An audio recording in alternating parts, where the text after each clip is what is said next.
अस्सलाम। जैसा आप जानते हैं कि हम हाई ब्लड प्रेशर के ऊपर सीरीज बना रहे हैं और इसी सीरीज में आज हम बात करेंगे हाइपरटेंसिव अर्जेंसी के बारे में।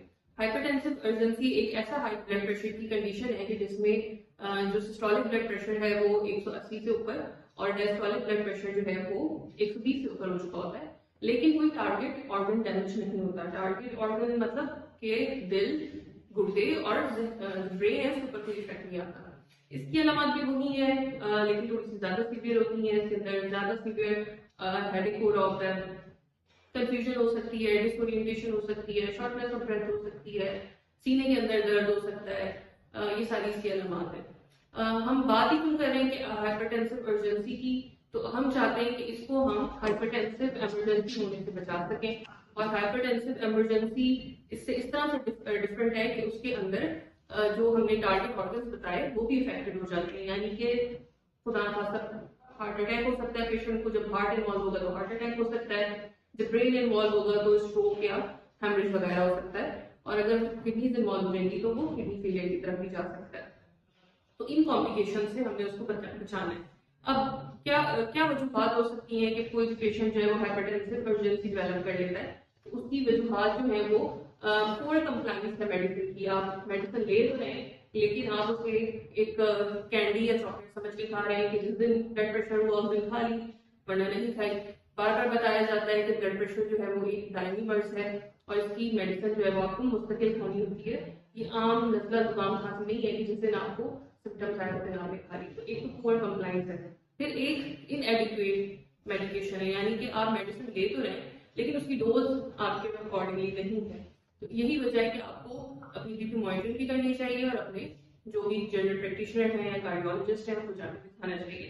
अब इसमें एक सबसे गौरतलब बात जो है, ट्रीटमेंट जो है वो ऑब्वियसली जब हाइपरटेंसिव इमरजेंसी होती है तो आपने हॉस्पिटल जाना होता है और इसकी जो ट्रीटमेंट या मैनेजमेंट होती है वो आईसीयू में होती है या हॉस्पिटल के अंदर होती है। लेकिन सबसे इम्पोर्टेंट चीज ये है कि पेशेंट्स को ये अवेयरनेस हो कि हाइपरटेंसिव इमरजेंसी के अंदर फौरन से ब्लड प्रेशर कम नहीं किया जाता है। अक्सर पेशेंट्स एक तो ये ट्रेंड जरूर है कि उसने भी मेडिसिन खाई थी तो हम भी खा लें। अक्सर पेशेंट्स जो है वो कि वो भी कैफीन लेते हैं, एक मेडिसिन बहुत ब्लड प्रेशर की फेमस है, पेशेंट्स खुद ही ले लेते हैं और ज्यादातर जो है वो सबलिंगुअल लेते हैं। या अक्सर जो वेल प्रैक्टिशनर्स हैं या क्वैक्स हैं वो भी फौरन से जबान के नीचे कैफीन रखवा देते हैं, जिससे सडन ड्रॉप ऑफ प्रेशर हो जाता है।